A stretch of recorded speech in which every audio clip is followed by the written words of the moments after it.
أعوذ بالله من الشيطان الرجيم بسم الله الرحمن الرحيم الحمد لله رب العالمين والصلاة والسلام على سيدنا محمد وعلى آله وصحبه أجمعين أما بعد رب اشرح لي صدري ويسر لي أمري واحلل عقدة من لساني يفقهوا قولي. இன்னைக்கு ரப்பனா துவா 35.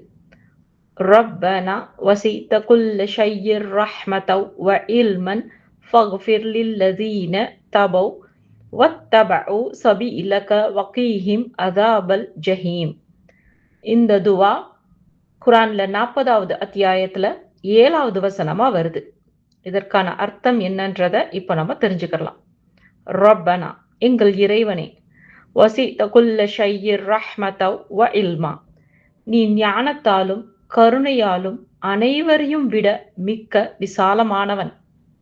ஃபக்ஃபிர் லில்லதீன தபு வத்தபஉ சபீலக வகீஹிம் அஸாபல் ஜஹீம். ஆகவே பாவங்களை விட்டு விலகி உன்னுடைய வழியை பின்பற்றுபவர்களுக்கு நீ மன்னிப்பளித்து அவர்களை நரக வேதனையிலிருந்து நீ பாதுகாத்துக் கொள்வாயாக. இந்த வசனத்துக்கான பின்னணி என்னன்றத இப்ப நம்ம தெரிஞ்சுக்கலாம். இந்த வசனத்திற்கு ஒரு குறிப்பிட்ட சம்பவம் இருப்பதா நம்பகமான ஹதீஸ்கள்ல வரல. ஆனா இந்த சம்பவம் இறக்கப்பட்ட சூழல் மிகவும் முக்கியமானது. சூரா காஃபிர் மக்காவுல இறக்கப்பட்டது. அப்போ நபி ஸல்லல்லாஹு அலைஹி வஸல்லம் மற்றும் முஸ்லிம்கள் கடுமையான துன்புறுத்தலுக்கு உள்ளானாங்க. முஷ்ரிக்குகள் இஸ்லாத்தை எதிர்த்தாங்க. பலர் இஸ்லாத்தை ஏற்றுக்கொண்டதற்காக அடிக்கப்பட்டாங்க, அவமதிக்கப்பட்டாங்க. சில முஸ்லிம்கள் தனிமையாகவும் உதவியற்றவர்களாகவும் உணர்ந்தாங்க. இந்த சூழ்நிலையில தான் அல்லாஹ் இந்த வசனத்தை இறக்கி ஒரு பெரிய ஆறுதலை அளிக்கிறான். பூமியில் உங்களை யாரும் புரிந்து கொள்ளாமல் இருந்தாலும் வானங்களில் உள்ள மிக உயர்ந்த மலக்குகள் உங்களுக்காக துவா செய்யறாங்க. இது ஒரு மாபெரும் கௌரவம். அல்லாஹ்வுடைய அர்ஷுங்கிறது எல்லா படைப்புகளையும் விட மிகப்பெரியது. அதை சுமக்கக்கூடிய மலக்குகள் பற்றி அல்லாஹ் குறிப்பிடுறான்.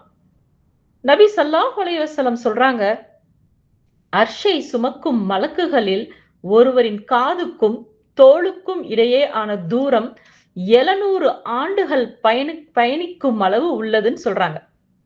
அந்த மலக்குகள் என்ன செய்யறாங்கன்னா, வசனத்துல 3 செயல்களை பத்தி குறிப்பிடப்படுது.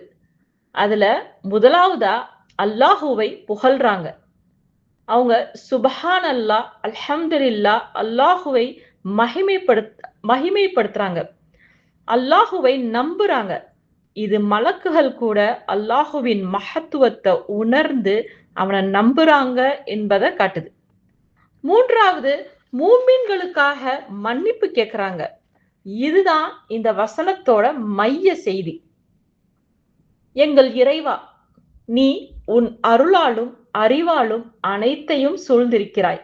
ஆகவே தௌபா செய்து உன் பாதையை பின்பற்றுபவர்களை மன்னித்து நரக வேதனையிலிருந்து காப்பாற்றுவாயாக.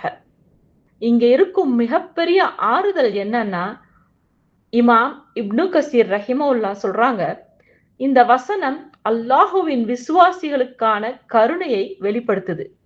ஏன்னா பூமியில மனிதர்கள் உங்களை விமர்சிக்கலாம், மக்கள் உங்களை தவறா புரிஞ்சுக்கலாம், நீங்கள் தனிமையாக இருக்கலாம். ஆனா அர்ஷை சுமக்கும் மலக்குகள் உங்களுக்காக துவா செய்யறாங்க. இதை விட பெரிய கௌரவம் என்ன? ஏன் இந்த வசனம் விசேஷமானதுன்னா, பொதுவாக நாம பெற்றோரின் துவா, நண்பர்களின் துவா, நல்லவர்களின் துவா பற்றி பேசுறோம். ஆனா இந்த வசனத்துல வானங்கள்ல உள்ள மிக உயர்ந்த மலக்குகள் நேரடியா மூமின்களுக்காக துவா செய்யறாங்க. அவங்க உங்க பெயரை அறியாட்டினாலும், உங்களுடைய நாட்டை அறியாட்டினாலும், உங்க பிரச்சனைகளை அறியாட்டினாலும், ஈமான் கொண்டவராக இருப்பதற்காகவே உங்களுக்காக துவா செய்யறாங்க. தப்சீர் ஆசிரியர் தபரி இது பற்றி கூறும்போது, இந்த வசனம் மூமின்களின் உயர்ந்த அந்தஸ்தை காட்டுதுன்னு சொல்றாங்க.